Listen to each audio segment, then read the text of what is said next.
8 minutes past 7 o'clock on BBC Radio Bristol. Now, residents trapped in their homes in Bristol for more than a month because of a broken lift could be stuck for another week. I cried myself to sleep last night. I think it's only because I haven't seen the two boys. Stupid, isn't it? My age, you should take it on your chin.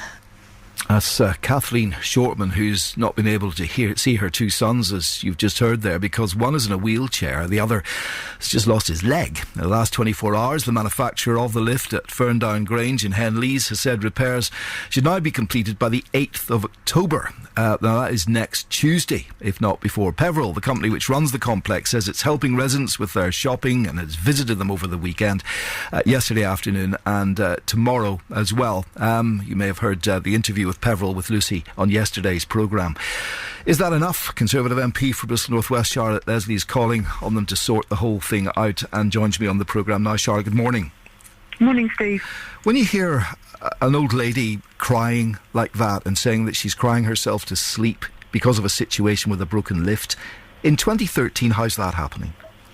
I have no idea, and what worries me most is that I doubt whether it would even be fixed, the lift would even be fixed in a week if all this publicity hadn't arisen.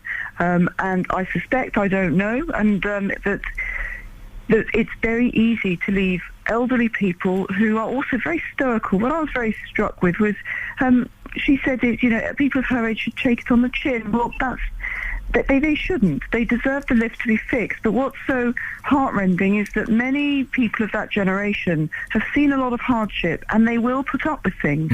They will say, right, I'm going to march on through.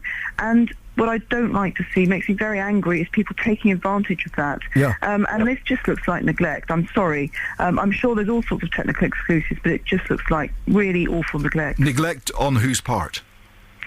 On the part of the company. I'm sure Peveril. Now, I don't want to level accusations, but I have to give a caveat. I've been in Manchester. I'm hoping to be able to visit them very soon. So I haven't heard the full story.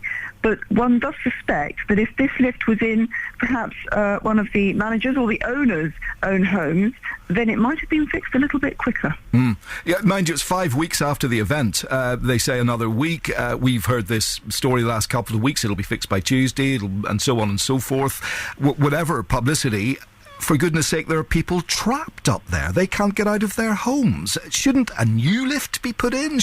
Whatever the cost, shouldn't the company be paying for a stair lift, which we heard yesterday could technically be put in there? Shouldn't something be done now, Charlotte Leslie, to get this fixed? Absolutely, it absolutely should. I mean, it just absolutely should. I said before, we've done some pretty amazing things. We've put a man on the moon. For crying out loud, we can get a lift in a building. I just don't accept that you can't get a lift in a building. So what can you do? Because we've heard it, this is not a care home, so the Care Quality Commission don't come into the equation. It's not council run. So it seems as if it's at the whim of a company which has taken the maintenance, but are just saying it's out of our hands. We're waiting for a part to arrive from Italy. I mean, it seems bizarre.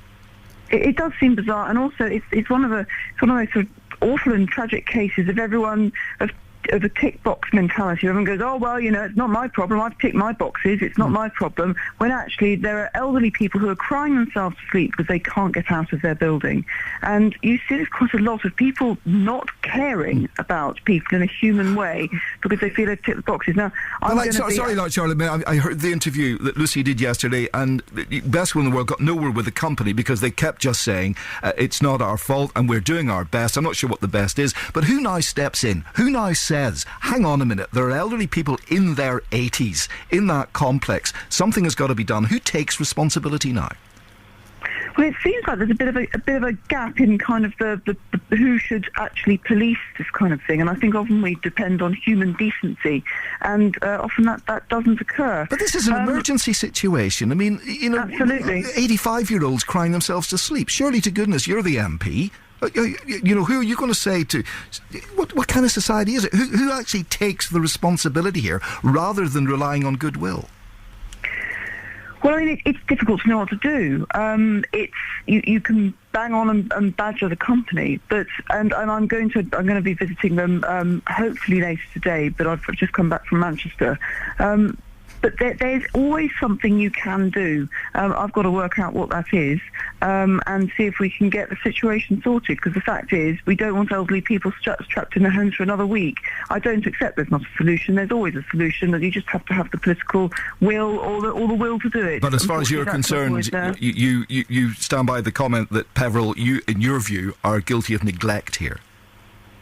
I'm not sure what legal challenges I might open myself up to if I said that, but I'd say certainly any humane person looking at this would say these elderly people have been neglected. It's Peveril's responsibility to find a lift and enable access in and out of the building.